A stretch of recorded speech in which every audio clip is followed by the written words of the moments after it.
कर्पूर गौरम करुणावतारम संसार सारम भुजगेंद्रहारम सदा वसंतम हृदयारविंदे भवम भवानी सहितम नमामि। सभी धर्मावलंबियों को हर हर महादेव। भक्तों, आपने भगवान शंकर के बहुत सारे नाम सुने होंगे, जैसे शशांक शेखर, चंद्रमौली, क्योंकि उनके मस्तक पर चंद्रमा विराज है। गंगाधर, क्योंकि उनके जटाओं में गंगा विराजमान है। ऐसे ही उनका एक नाम है नीलकंठ, क्योंकि जब उन्होंने विषपान किया था तो उस विष को गले में धारण किया था, जिसके कारण उनका कंठ नीला पड़ गया था। आशुतोष, और भक्त जब भी उनको पुकारते हैं तो जो आशु मतलब शीघ्र और तुष्यति मतलब प्रसन्न होते हैं, तो हो गए आशुतोष, शीघ्र ही प्रसन्न होने वाले। लेकिन एक नाम जिसके विषय में भ्रांतियां कुछ अधिक फैली हुई हैं और कालांतर में वो नाम कुछ ज्यादा ही बिगड़ गया, जिसको देख करके बड़ा दुख होता है। आपने भगवान शंकर के जितने भी चित्र हैं उनमें कई बार देखा होगा कि सबसे अधिक वो चित्र भगवान के प्रचलित हैं जिनके ऊपर उन्होंने मृग की खाल पहन रखी है, या जिसको बाघंबर भी बोल देते हैं। अब अगर इतिहास में देखें, पुराने ग्रंथों में देखें, तो मृग चर्म का अर्थ कुछ और था, लेकिन कुछ ऐसे विद्वानों ने जिन्होंने शायद व्याकरण शास्त्र को अधिक गहराई से नहीं पढ़ा होगा, तो उन्होंने उस अर्थ का अनर्थ कर दिया, और वही अनर्थ अब प्रचलित हो रहा है, जिसके कारण चित्रों में हमें वो देखने को मिलता है। भक्तों, क्या हुआ कि भगवान शंकर जो मृगछाला पहने हुए दिखते हैं, वो वास्तव में मृगछाला नहीं थी। संस्कृत में मृग शब्द के बहुत अधिक अर्थ हैं।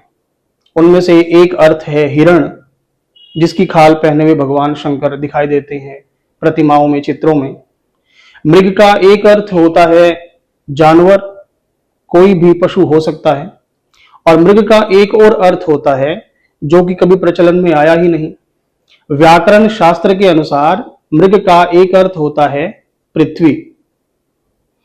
वैदिक काल में जब भी कोई यज्ञ हवन होता था तो पुरोहित जी कहते थे कि मृग चर्म में जल लेकर आइए। अब मृग चर्म में जल लेकर आइए, अगर इसका हम सीधा सीधा आज का अर्थ देखें तो यही होगा कि हिरण की खाल में जल लेकर आइए। परंतु क्योंकि मृग का जो वास्तविक अर्थ है वो है पृथ्वी, तो पृथ्वी की चर्म क्या होती है? चर्म अर्थात खाल। पृथ्वी की चर्म होती है मिट्टी। तो अगर ये कहा जाता है यज्ञ के समय कि मृग चर्म में जल लेकर आइए, तो उसका अर्थ ये हुआ कि मृग चर्म अर्थात मिट्टी से बने हुए किसी पात्र के अंदर जल लेकर के आइए, और क्योंकि पात्र ही मिट्टी के बने होते थे। परंतु धीरे धीरे धीरे धीरे उस अर्थ का अनर्थ होता चला गया, और किसी भी व्याकरणविद ने इस ओर कभी ध्यान दिया ही नहीं। इसलिए जो मृग चर्म था उसको मृगांबर बोल दिया, बाघंबर बोल दिया।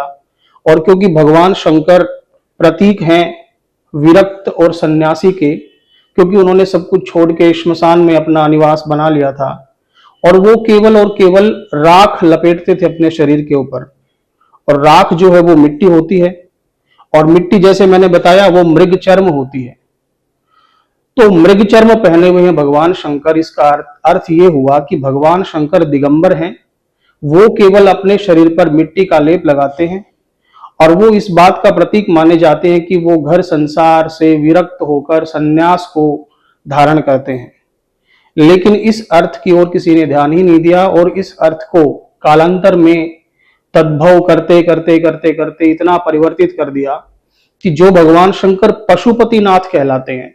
इसका अर्थ ये हुआ कि सभी पशु भगवान शंकर को प्रिय हैं, और अगर सभी पशु भगवान शंकर को प्रिय हैं तो भगवान शंकर किसी एक पशु अर्थात मृग की खाल को कैसे अपने शरीर पर लपेट सकते हैं? कैसे एक मृग की हत्या का पाप वो अपने सिर पर ले सकते हैं?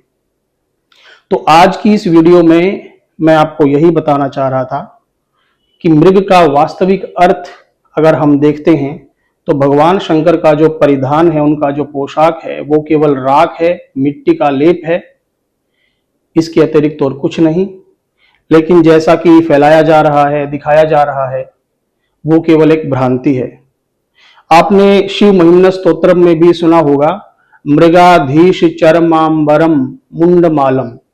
अब वो मृगाधीश मतलब मृगों के अधिष्ठाता भगवान शंकर पशुपतिनाथ, मुंडमालम जो मुंड की माला पहनते हैं, उसके विषय में फिर कभी बात करेंगे। इसके बारे में एक वीडियो और बनाऊंगा बाद में।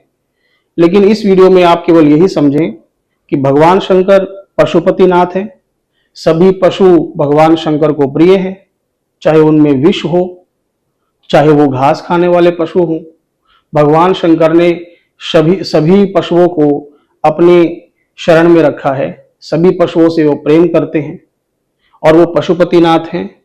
वो कभी भी किसी भी पशु की खाल को अपने शरीर पर धारण नहीं करेंगे, और वो जो धारण करते हैं वो केवल मृग चर्म है, मृग छाल है, इसको हम कह सकते हैं कि मिट्टी है या राख है।